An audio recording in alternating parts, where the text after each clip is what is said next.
Hello and welcome to Ula Tea Leaf Readings. My name is Lenor and tonight I'm going to be reading your tea leaves. This is the horoscope for Scorpio. If Scorpio is your solar, lunar, ascendant / rising sign, then this is a message for you. All right, let's get started. And so Scorpio, we have that star card, which is always a wonderful, wonderful energy. We're thinking about the future. We're thinking about all of the hard work we've been doing, right? Trying to get some, traction, some mileage on our goals, right? Our dreams, the things that we have been fantasizing about, that we have been hoping for, that we've been praying for, that we have been putting all of our energies into, right? And then the card comes up and it says, well, let's see. Let's see what will it say. All right. So if you have not subscribed yet, Scorpio, please think about doing that. You can hit that little bell. It'll let you know when the next readings are coming out. It is free to subscribe. Also, if you want to hit the like button or leave a comment, I would love to hear from you. Okay, so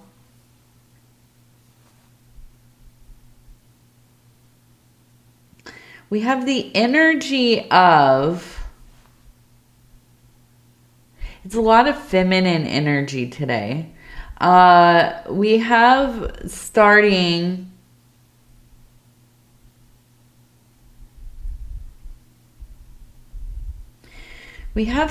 right here, we have the Empress. You can see sitting here. This is the head, okay? She is enthroned. You can see this would be the chair or the throne. The body, here are the legs, and the feet would be down here. These are the hands. Okay, and holding something that looks, I'm almost looking at this as maybe like a sacred heart, possibly the Ace of Cups. We have a bird. It looks like maybe something like a hummingbird. Here you can see the tail. Here's the body, here's the head. It looks like it's drinking from a flower that would be sitting on top of this cup here. Now we also have a candle of illumination, which is rather phallic actually in this particular formation, mostly because of the base there, but a sign of fertility, a sign of inspiration, of creativity, and really kind of being in that flow of creative information, right? We've all heard about like writer's block, right? Where you just cannot figure out, like, where are we going with this story? What are even the beginning letters of even the sentence. There's nothing's clicking, right? You're having a real hard time getting going there and continuing, right? And this feels like when we have that kind of real, and I'm going to say it again, phallic. Phallic, you have to think of maybe like a virility, of the fire energy, maybe like even activation of Kundalini, this kind of thing. Very serpent, right? And so we know that's like, when all the ideas are coming. You're waking up at 2 a.m. thinking, oh my gosh, I have the best idea. Let me just write this down. Every moment it's like you're in the thing. You are, coming up with ideas and plans and little fragments of inspiration of substance. That's the word, of substance. And yeah, and I feel you in this very kind of commanding, but also it's like a flourishing. If you think of the Empress, I often think of the energies of Demeter and Persephone, or Core. And if you don't know the story, right, Demeter, the mother, is a harvest goddess, so another fertility goddess. And she has a daughter who is obviously a maiden. She's a middle goddess, or no, a first goddess, the triple goddesses, right? We have the young maiden, we have the mother, and then we have the crone, which is the older woman. And her daughter is taken by I was going to say Uranus, but no, it's Hades, down to the underworld, right? And the world is left cold, right? Because Persephone, the Demeter's daughter, right? She is the bringer of life. She is spring. She is, something like we can think of like Astar, or Juno, or a lot of these beautiful kind of somewhat solar, somewhat earth related goddesses. But ultimately what they are is they bring the blooming, and life, and coupling, and babies, and all these things. And so the mother Demeter, she is grief-stricken. Her daughter, she's been taken down to the underworld. Well, anyways, I'll hurry up with it. And it ends up that they work out a deal, right? Demeter works out a deal with Hades. Listen, the way that things happen in the old world and the old myths, it doesn't make sense now. But yeah, basically deciding where this girl is gonna be, right? Where are you gonna be, in the underworld? Are you gonna be up here bringing spring? Well, let's do shared custody, right? You can rule the underworld with your husband down there, and then you come back and you bring spring with you. And it really is kind of one of the few goddess myths, or storylines, a goddess with attributes that are so balanced, right? We have that kind of night side, that day side. We have life and the transcendence of, and really resurrection. So the Empress is so much this energy. She is the one that knows, both walking in that sun and walking beneath the moon. She knows the good of life. She knows the hardships of life. She is one that manages through. She is fluid. She is adaptable. She is powerful. She is commanding, but in a way that maybe is somewhat subtle, right? We don't think of the Empress so much as a domineering woman. Although, let me just tell you, love a domineering woman.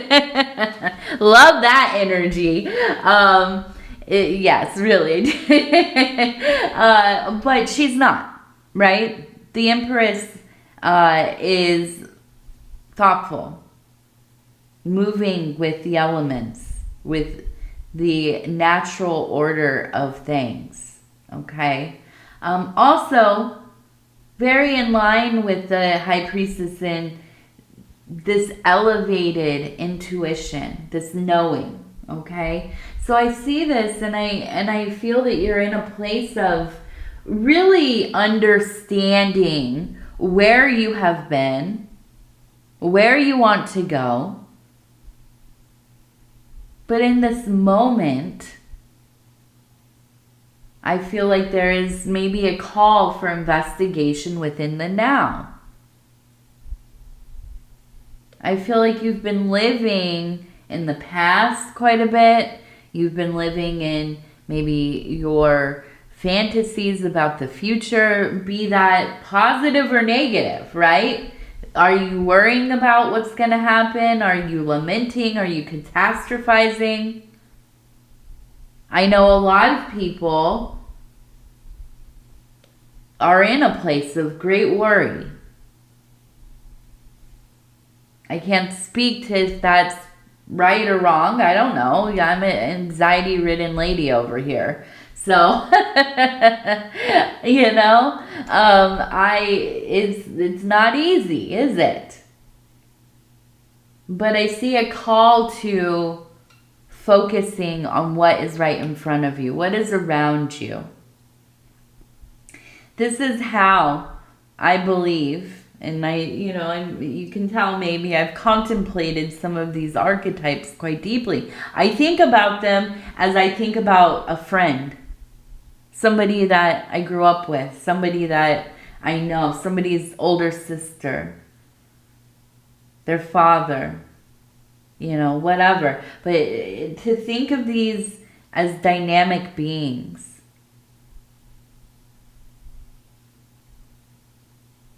There's a call to being in the moment, to getting through what's happening now. Or maybe it is. Maybe you're so used to having to go through crisis and, doing all of these mental gymnastics, psychic gymnastics to get things working, moving, continuing through. You're there. It's a lot, and you're eking it out, right? But then when things kind of all come together and they settle down, you don't really know what to do with yourself because you're so used to it being on a 10 constantly. So here is your invitation. And I think it has a lot to do with creativity. Making something.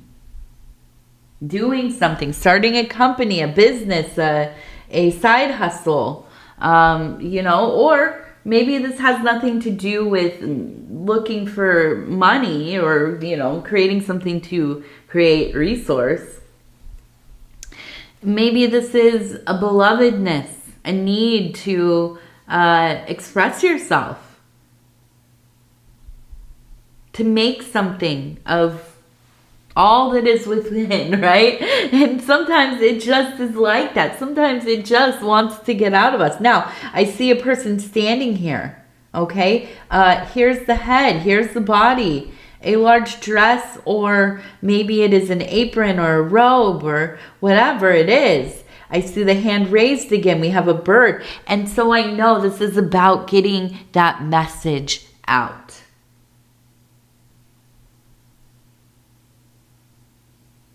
Speaking your truth into the world, whatever that looks like. Now, yesterday I met somebody who, how do I say this?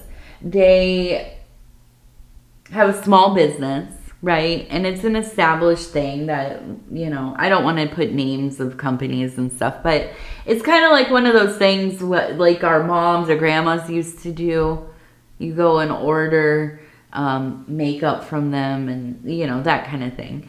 And I was thinking as I was talking to this person who is so lovely, this is how, they're making some resources, right? They're connecting. This is how they maybe socialize with people within the community. But also, there is a creative aspect.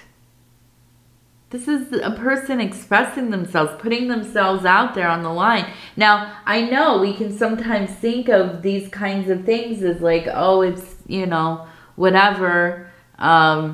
It's just a way to make some money, No, if you really look at, and I can't emphasize this enough, as the spiritual at least adjacent type of person myself, right? We look for places that are overtly spiritual or magical or, pertaining to a certain rituals or ceremonies or traditions or whatever. And we save it all for that one moment, right? But everywhere else, I'm selling, magazines, so that can't be spiritual. This is separate from my spiritual life. No, it flows through all aspects of our life. And so if you are doing something that, it feels very devoid of creativity, or if you're doing something that is very much, you're painting pictures of your ascension or something, very overtly spiritual, it does not matter. They are one and the same. And that is part of the work, right? It's finding out. I hear people say, oh, I need time to just go and meditate. I got to carve that out of my day, And that's lovely if we can do that. Spend a half an hour in the morning and a half an hour in the evening in a room quietly meditating. That is, but some of us, we don't have that luxury, or we don't even have the will or the motivation once it rolls around to, I don't know, the 7 o'clock hour, and you think, oh, okay, now I can go meditate. Or do I want to sit on the couch with the cat and, watch the sun start to come down, The point is, though, we can find moments within our day. You're separating the laundry, your mind is drifting, you are, whatever, commuting, contemplating. There's a place. There's a place everywhere that we go. There's a time everywhere that we, every moment that we exist within. And I look at this and I feel like you are somebody who has come into this greater portion of your spiritual journey. One that you maybe feel more connected to. One that is flowing through your life. You are somebody who is adaptable. You are somebody who,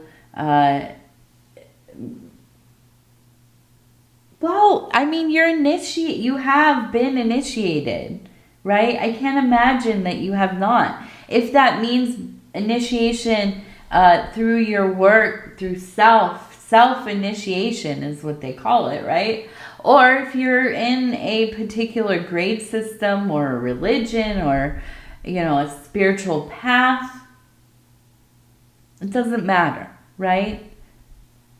You have a message, you have a command as this Empress energy. You have goals that you're working towards. Now, here's one thing that I do want to really talk about that kind of departs from this energy, but you might be thinking, hey, this reading is already almost 20 minutes in. We haven't really talked about our fortune or anything like that. But this is the fortune.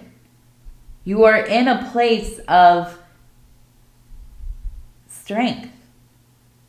You're in a place of self-belief. You are fortified. Now, I feel that there are at least 3 feminine energies. And I'm looking at this. It looks like at some point there seems to be just a lot of arguing. And we have this huge form right here, and it looks like a person. Now we also have another person here who looks like they're running this way. Then we have another person who is running as well, although they are in the form of a dog. So it feels to me that, and I'm almost thinking these are either like sisters or best friends or well, maybe cousins who they're peers, right? They're in the same age range, but there's so much infighting, back and forth, shifting alliances. It's like a Greek comedy, tragedy. I don't know, maybe both a little bit.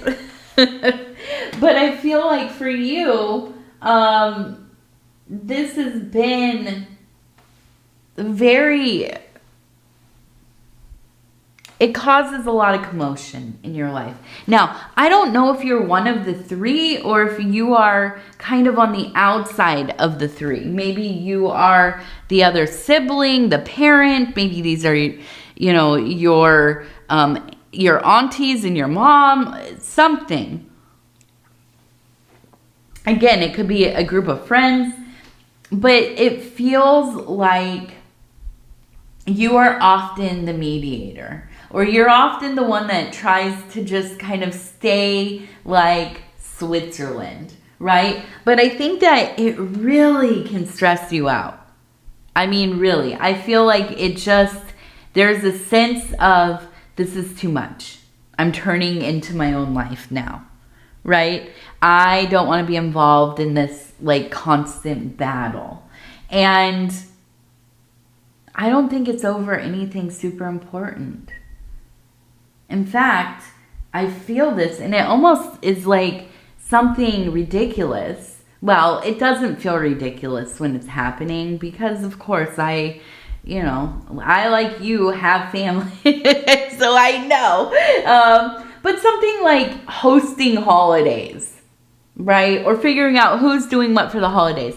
And it becomes this big thing. People are getting like passive aggressive because, you know, nobody can agree who's doing what or who should be doing what or who did that last year. Now it's my turn, or you should have to do this because I did it before. You know, that kind of energy. And you say, my goodness, just everybody figure it out and then let me know.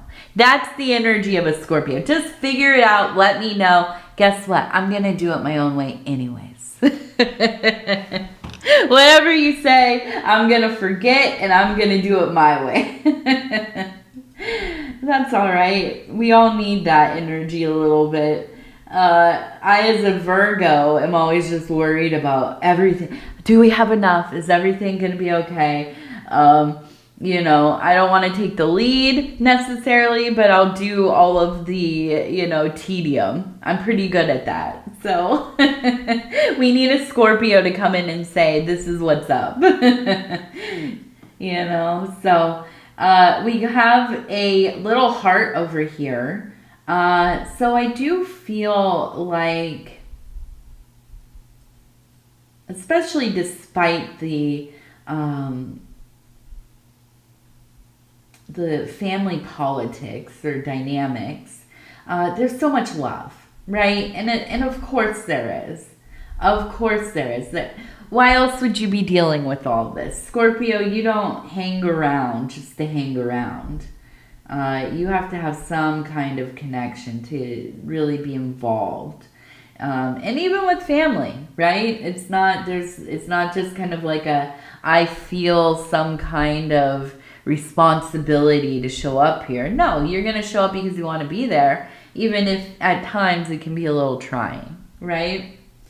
Okay, so we also have the elephant reaching up for the sun. So we have a real sign of like good health, right? Good health, prosperity, longevity. Now the sun indicates to me illumination. So this is maybe a sign of needing, or not needing, but like maybe that yearly checkup has come and passed and you forgot to make the appointment and you think, well, maybe we'll just get it next year.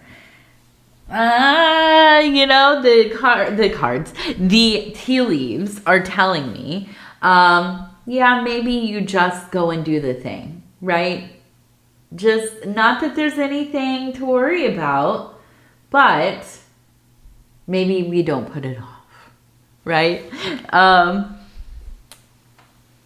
And I'm kind of a hypocrite. I'm just going to say I'm a little bit of a hypocrite. Sometimes I do put my own things off a bit. Who doesn't, right? But I do. I think sometimes it's like nothing's not necessarily going wrong, but it is important to just kind of have an established idea of what, even just like your numbers and your labs and all of that kind of thing. So yeah, universe may be saying, check it out. Everything's cool. You got that elephant with the trunk up. So that's a good sign. Let's do our lucky numbers. Okay, so we have number 57. I'm going to do 3 lucky numbers. We have 57. It's hard to say. It looks like 17 or 71. I kind of want to do both. We'll do 4 lucky numbers. So we also have 71 and 17. And then we'll do one more. 29. 29. As you can see, I dropped my little rock. I got to glue this guy back together. It happens more often than I'd like to admit. All right, so those are our lucky numbers. We're also going to do our inner child oracle. I'm just going to flip through, stop where it feels right. Number 1. I've never seen number 1, actually. It says, a time to remember. Look back on your childhood. Yeah, and I wonder if this is maybe, part of this energy of the feminine people in your life. You get around your sisters, you get around your mom and her sisters, or a mixture of both, or whatever, your best friends from back in the day. And you can't help but think about your childhood, right? You can't help but think about those old times together. And so, during all of these holidays that are going on in the next few months, right? At least a couple months. And it's a sentimental time. It's also, for a lot of people, a lot of us, a difficult time. No matter what your circumstances are, no matter how blessed your life is, it's not easy for everybody during the holidays. And so I also just want to mention, looking forward these next few weeks, if you are feeling lonely, maybe a little melancholy, depressed, anxiety, please make sure you're reaching out to your people, your support people. Maybe you have a counselor. Maybe you're like myself in recovery, maybe hitting up some meetings, whatever it is. We can often get so busy that we forget how hard the holidays are for other people, but also even for ourselves. I mean, for me, I say with my family right now, the way that our schedule is and the way that my husband and I, shout out to my husband over at Dove and Serpent Tarot, Paul, he's amazing. Go check him out. But the way that we've decided to raise our daughter, right? We're very involved in everything going on, both of us. We like to both be as much as we can together with her. And it's busy. But even in those small moments where it's quiet and it slows down, it can feel very heavy, for a lot of people who have passed, or, the way that life has changed so drastically, over time. And so let's be really kind. Let me just get around to what I'm trying to say here. Let's be really kind to each other. Let's be really kind to ourselves. Okay. And give ourselves the great gift of asking for help if we need it, seeking company if we need it, and just sometimes we just got to say it out loud. This is hard. You know, this is hard. And it's okay to say that. It's actually really important, I think, that we say that sometimes. You know, other people around us need to know they're not alone. Okay? So you have to be the brave. Well, you're a Scorpio, so you are. All right. Well, I'm going to wrap it up here. I love you. If you want to subscribe, please do. If you want to like the video, please do. If you want to leave a comment, I would love to hear from you. Okay, and you, well, I guess we're not going to talk before Halloween or maybe Day of the Dead. I think that's on the 2nd this year. Or Samhain. I can't say it right. I know. Somebody already told me how to say it. Samhain. I'm going to say it like that. All Saints Day, all of the holidays that are going on, right? Please be safe. Enjoy yourself. Wear a talisman. Or don't. All right. Good night, good night, good night.